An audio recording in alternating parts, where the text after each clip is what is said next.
الحمد لله رب العالمين والصلاة والسلام على أشرف الأنبياء والمرسلين وعلى آله وصحبه ومن تبعهم بإحسان إلى يوم الدين أما بعد۔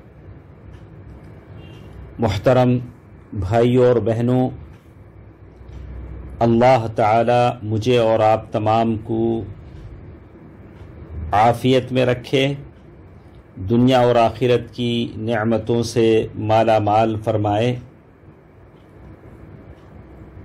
آج کے اس درس میں مراقبے کے تعلق سے ایک مثال کو لے کر ہم کچھ باتیں سنتے ہیں کہ مراقبہ کیا ہوتا ہے۔ بہت ساری مثالیں ہم نے آپ کے سامنے رکھی ہیں، ہو سکتا ہے کہ کوئی ایک بات آپ کے اور میرے سمجھ میں آ جائے اور پھر ہم نجات کے راستے پر چل پڑیں اور اللہ تعالیٰ کے فضل و کرم سے جنت میں داخلہ مجھے اور آپ کو مل جائے انشاءاللہ۔ ہم لوگ روزے کی حالت پر غور کریں، اس لیے کہ روزے میں جب ہم ہوتے ہیں تو ہم پوری طرح اللہ تعالیٰ کی نگرانی کا احساس کرتے ہیں،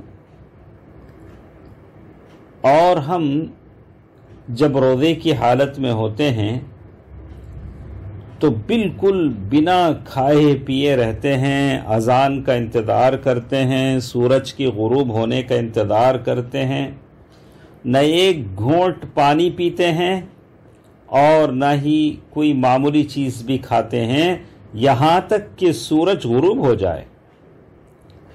یہ کس چیز نے آپ کو روکا تھا؟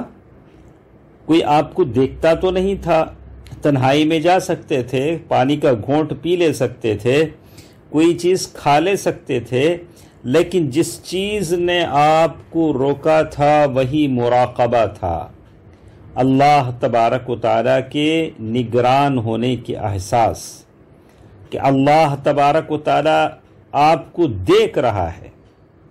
یہ احساس تھا، یہ تصور تھا جس نے آپ کو کھانے سے روکا، پینے سے روکا۔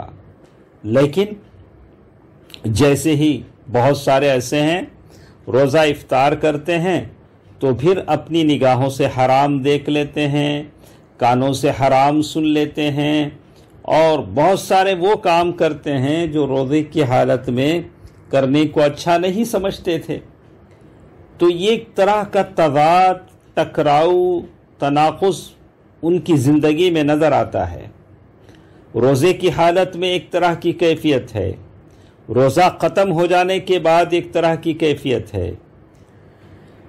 ایسے لوگوں کو اپنا علاج کرنا چاہیے، اپنے نفس کا محاسبہ کرنا چاہیے، اور ایسے اپنے آپ کو بچانا چاہیے کہ میرا رب ہمیشہ ہر حالت میں مجھے دیکھ رہا ہے، اور اپنی تربیت کو مکمل کرنی چاہیے کہ ہر حالت میں ہر جگہ اللہ تعالی مجھ پر نگران ہے۔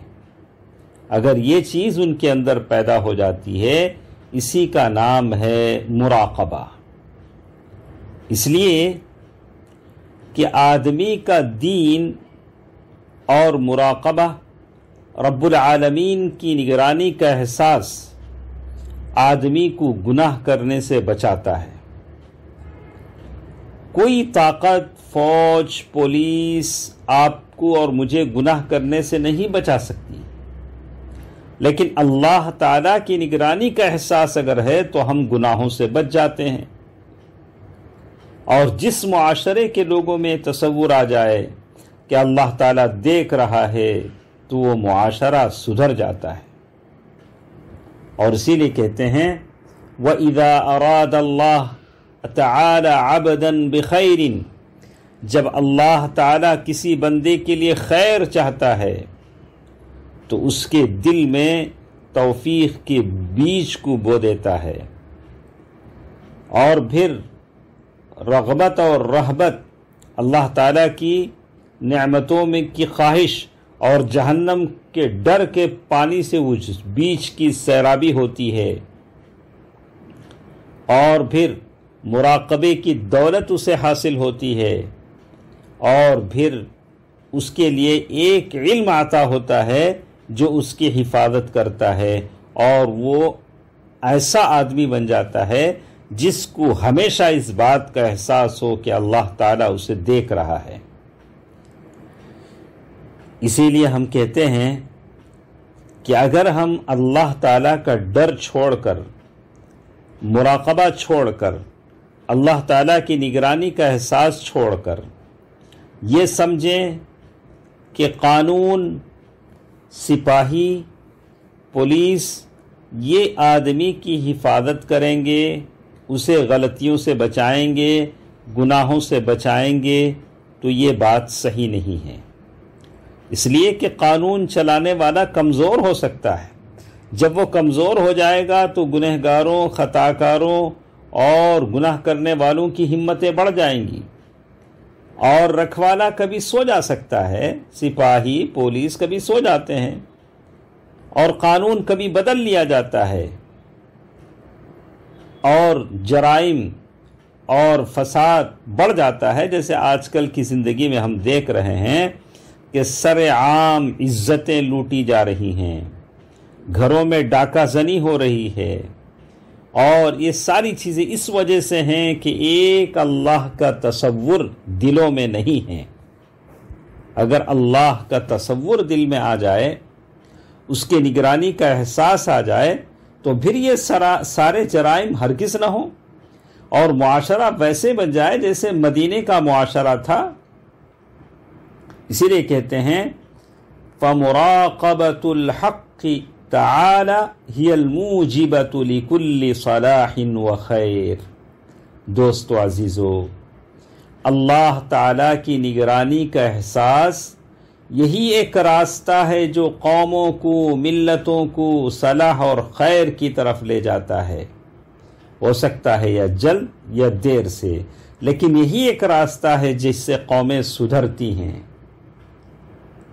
آگے چل کر شیخ لکھتے ہیں فَمُرَاقَبَةُ الْحَقِّ تُوجِبُ إِصْلَاحَ النَّفْسِ۔ اگر اللہ تعالیٰ کا ڈر پیدا ہو جائے تو نفس سدھر جاتا ہے، اور آدمی کے اندر نرمی آ جاتی ہے، اور اس کے گفتار کردار میں سدھار آ جاتا ہے۔ انشاءاللہ اسی کے تعلق سے کچھ باتیں ہیں اگلے درس میں ہم سنیں گے۔ اللہ تبارک و تعالی میرے اندر اور آپ کے اندر اللہ تبارک و تعالی اس بات کا احساس پیدا کر دے کہ ہمیشہ اللہ تبارک و تعالی ہمیں دیکھ رہا ہے، اور ہم گناہوں سے بچیں، خطاؤں سے بچیں۔ اللہ تعالی مجھے اور آپ کو اس کی توفیق دے، آمین۔ والسلام علیکم ورحمۃ اللہ وبرکاتہ۔